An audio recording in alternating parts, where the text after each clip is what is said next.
दोस्तों नमस्कार। कभी-कभी कुछ गीत इस तरह से बन जाते हैं कि वो इतिहास रच देते हैं।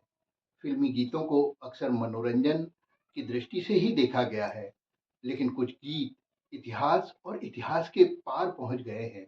मानवीय संवेदनाओं को व्यक्त करने वाले ये गीत अपने पीछे एक अनोखी सी कहानी छोड़ जाते हैं।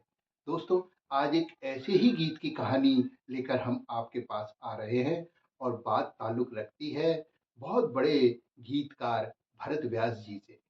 भरत व्यास जी वो गीतकार थे जो एक समय 50-60 के दशक में उनकी तूती बोलती थी, उनके लिखे गीत गुनगुनाए जाते थे और पूरे देश में वो एक लोकप्रिय गीतकार थे।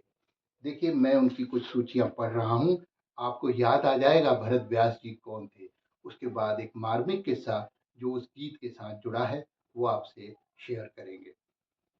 आधा है चंद्रमा रात आधी, रह न जाए तेरी मेरी बात आधी। दूसरा गीत सारंगा तेरी याद है।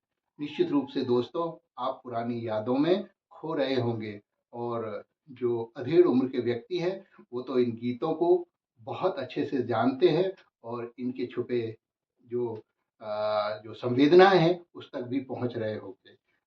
दिल का खिलौना हाय टूट गया, कोई लुटेरा ला आके लूट गया, दिल का खिलौना हाय टूट गया। बेहतरीन गीत और एक ऐसा गीत जो उस समय महाराष्ट्र सरकार में स्कूलों में एक एंथम की तरह गाया जाता था। ऐ मालिक तेरे बंदे हम, ऐसे हों हमारे करम, नेकी पर चलें बदी से डरें, ताकि हंसते हुए निकले दम। और इसी तरह कई गीत हैं, तेरे सुर और मेरे गीत दोनों मिलकर बनेंगी प्रीत, दिल का खिलौना हाय टूट गया, कोई लुटेरा आके लूट गया। इस तरह के गीतों से उन्होंने अपने लिए वो जगह बनाई थी जो आज भी उनकी याद दिलाती है। दोस्तों, एक बड़ा ही मार्मिक वाकया उनके साथ हुआ। उनका बेटा था श्याम सुंदर व्यास और किसी बात में अपने पिता से अनबन होने के कारण वो घर छोड़कर चला गया। उसकी याद में व्यास जी ने आकाश और पाताल एक कर दिए।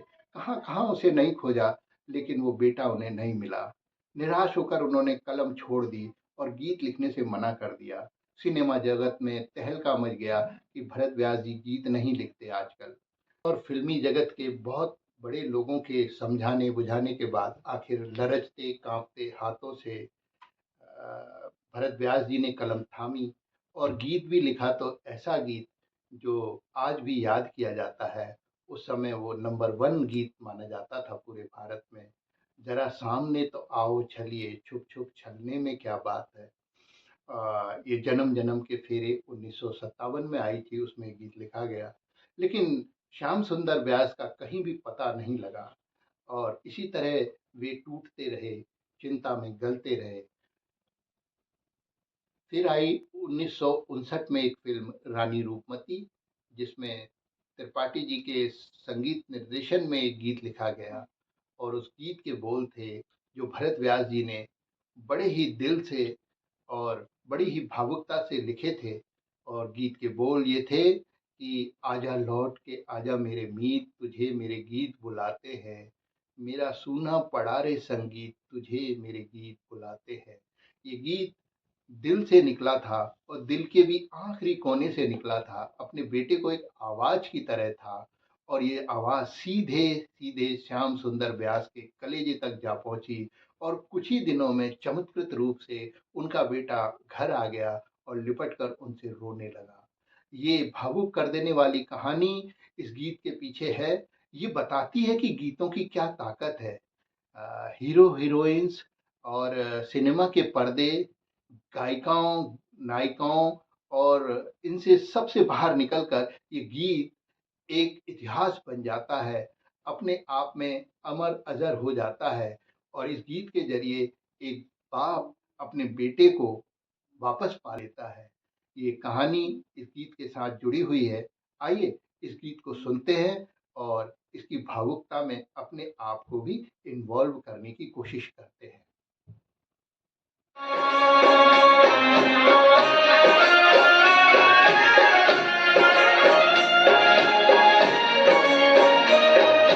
एक पल का हंसना, एक पल का रोना, कैसा है जीवन का खेला।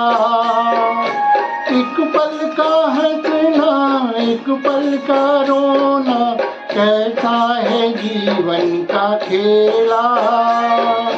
एक पल है मिलना, एक पल बिछड़ना, दुनिया है 2 दिन का मेला।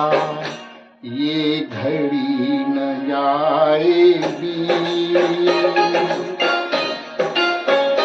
ये घड़ी न जाएगी, तुझे मेरे गीत बुलाते हैं। आ लौट आजा मेरे मीत, तुझे मेरे गीत बुलाते हैं। मेरा सूना पड़ा रे संगीत, मेरा सूना पड़ा रे संगीत, तुझे मेरे गीत बुलाते हैं। आ लौट आजा मेरे मीत।